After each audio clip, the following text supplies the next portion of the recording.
আসসালামু আলাইকুম। নবম শ্রেণীর প্রিয় শিক্ষার্থীরা, ক্লাসে তোমাদের স্বাগতম। ইতিমধ্যে তোমরা বেশ কয়েকটি পরীক্ষায় অংশগ্রহণ করেছ। তোমার অর্ধবার্ষিক পরীক্ষায় আমি আশা করছি তোমাদের প্রতিটি পরীক্ষায় খুবই ভালো হচ্ছে এবং সামনে যে পরীক্ষাগুলো দেবে সেগুলোও খুব ভালো হবে। তো দেখো, আজকের এই ক্লাসে আমি আলোচনা করব তোমাদের পরবর্তী পরীক্ষার জন্য ইসলাম শিক্ষা বিষয়ের যে প্রশ্নপত্র সেটি নিয়ে। আমি এই ক্লাসে যে প্রশ্নপত্রটি নিয়ে আজকে আলোচনা করব সেটি দেখে তোমরা ধারণা পাবে যে তোমাদের অর্ধবার্ষিক পরীক্ষায় ইসলাম শিক্ষা বিষয়ের উপরে প্রশ্নগুলো ঠিক কেমন হবে, কোন কোন বিভাগ থেকে হবে এবং তোমরা ঠিক কিভাবে প্রশ্নগুলোর উত্তর লিখবে। দেখো, আমরা ইসলাম শিক্ষা বিষয়ের উপরে মোট 3 ধরনের প্রশ্ন পাবো। একটি হচ্ছে সংক্ষিপ্ত প্রশ্ন, একটি হচ্ছে সৃজনশীল প্রশ্ন এবং আরেকটি হচ্ছে এমসিকিউ টাইপ প্রশ্ন। তো মোট আমরা পরীক্ষা দেব 100 মার্কের, যার মধ্যে 70 মার্ক থাকবে লিখিত এবং বাকি 30 মার্ক থাকবে এমসিকিউর জন্য। লিখিত পরীক্ষাও কিন্তু আবার দুটি আলাদা আলাদা ভাগে বিভক্ত থাকবে, যার একটি থাকবে সৃজনশীল অংশ এবং আরেকটি থাকবে সংক্ষিপ্ত অংশ। তো সেটি আমি এখন তোমাদেরকে আরো বিস্তারিত বুঝিয়ে দিচ্ছি। যখন তোমরা হাতে প্রশ্নপত্র পাবে সেখানে তোমরা দেখতে পাবে যে প্রথমে রয়েছে সংক্ষিপ্ত উত্তর প্রশ্ন, আবার সংক্ষিপ্ত প্রশ্ন শেষেও দেওয়া থাকতে পারে, সৃজনশীল আগেও দেওয়া থাকতে পারে। তো এটা ব্যাপার না। যাই হোক, দেখো এখানে সৃজনশীল প্রশ্নের আগে কিন্তু সংক্ষিপ্ত উত্তর দেওয়া রয়েছে, সংক্ষিপ্ত উত্তর টাইপের কোশ্চেন। সর্বমোট 15টি আমরা সংক্ষিপ্ত প্রশ্ন পাবো। এই 15টি প্রশ্নের মধ্য থেকে তোমাকে যে কোনো 10টি প্রশ্নের উত্তর দিতে হবে। তোমাকে কিন্তু 15টি প্রশ্নের উত্তর লিখতে হবে না, তুমি যে কোনো 10টি সংক্ষিপ্ত প্রশ্নের উত্তর লিখবে।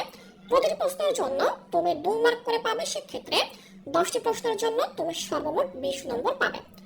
এখন এই যে সংক্ষিপ্ত প্রশ্নগুলো তোমরা উত্তর লিখবে, সেক্ষেত্রে তোমরা কতটুকু করে লিখবে, ঠিক কতটুকু লিখলে 2 মার্ক পাওয়া যাবে। তোমরা সৃজনশীল প্রশ্নের খ নম্বর অর্থাৎ অনুধাবনমূলক প্রশ্নে যেভাবে উত্তর লেখো ঠিক সেভাবে 3-4 লাইনের মধ্য দিয়ে এই উত্তরগুলো লিখলে কিন্তু তোমরা 2 নম্বর করে পাবে প্রতিটি সংক্ষিপ্ত প্রশ্নের জন্য। তো ঠিক এভাবে তোমরা যে কোনো 10টি সংক্ষিপ্ত প্রশ্নের উত্তর লিখবে এই সংক্ষিপ্ত উত্তর অংশ থেকে। এবার কি কি প্রশ্ন আসতে পারে সে প্রশ্নগুলো কিন্তু এখানে লেখা রয়েছে, তোমরা এগুলো খুব ভালোভাবে প্র্যাকটিস করবে। এবার আমরা যাব সৃজনশীল অংশে। সৃজনশীল অংশে আমরা মোট 8টি প্রশ্ন পাবো। এখানে তোমরা দেখতে পাচ্ছ 8টি প্রশ্ন রয়েছে, 1 2 3 4 5 6 7 এবং 8। মোট 8টি প্রশ্ন এখানে তোমরা দেখতে পাচ্ছ। এই 8টি প্রশ্নের মধ্য থেকে তোমাকে লিখতে হবে যে কোনো 5টি প্রশ্ন। তুমি প্রশ্নগুলো খুব ভালোভাবে পড়বে। পড়ার পরে তোমার কাছে সবচেয়ে বেশি ভালো মনে হবে যেই 5টি প্রশ্ন বেশি সহজ মনে হবে তোমার কাছে, সেই 5টি প্রশ্নের উত্তর তুমি লিখবে। প্রতিটি প্রশ্নের জন্য তুমি 10 মার্ক করে পাবে। সেক্ষেত্রে 5টি প্রশ্নের জন্য তুমি সর্বমোট 50 নম্বর পাবে। যেভাবে একটু আমি বলেছিলাম তোমাদেরকে যে এখানে সৃজনশীল অংশটুকু দেখতে পাচ্ছ, এটি সংক্ষিপ্তের পরে দেওয়া আছে।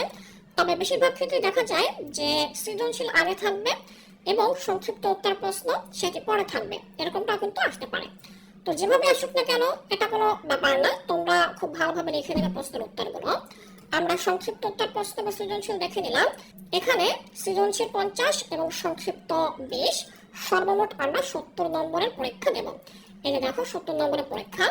এই 70 নম্বরের পরীক্ষার জন্য আমাদের হাতে সময় থাকবে 2 ঘন্টা 30 মিনিট। বাকি যে 30 মিনিট, অর্থাৎ আমরা তো 3 ঘন্টার পরীক্ষা দেবো, তাই না? তো 3 ঘন্টার পরীক্ষা দিলে বাকি যে 30 মিনিট থাকে সেই 30 মিনিট কোথায় যাবে? সেই 30 মিনিট আমাদেরকে দেওয়া হবে এমসিকিউ প্রশ্নের জন্য। দেখো আমরা এখানে চলে আসলাম এমসিকিউ অংশে। এই হচ্ছে আমাদের এমসিকিউ অংশ, ইসলাম শিক্ষা। দেখো এখানে তোমরা 30 মিনিট সময় পাবে, যার মান থাকবে 30, অর্থাৎ এমসিকিউ এখানে 30টা এমসিকিউ থাকবে। 30টা এমসিকিউ সঠিক উত্তর তোমাদেরকে লিখতে হবে। তো সর্বমোট এমসিকিউ এবং লিখিত অংশ মিলে আমাদের 3 ঘন্টার পরীক্ষা হবে এবং পূর্ণমান থাকবে 100। শিক্ষার্থীরা তোমরা এমসিকিউ গুলো এখান থেকে দেখে নিতে পারো, যাতে করে তোমরা বাসায় বসে খুব ভালোভাবে এগুলো প্র্যাকটিস করতে পারো। দেখো শিক্ষার্থীরা, এই প্রশ্নগুলো তোমাদের অবশ্যই কমন আসবে।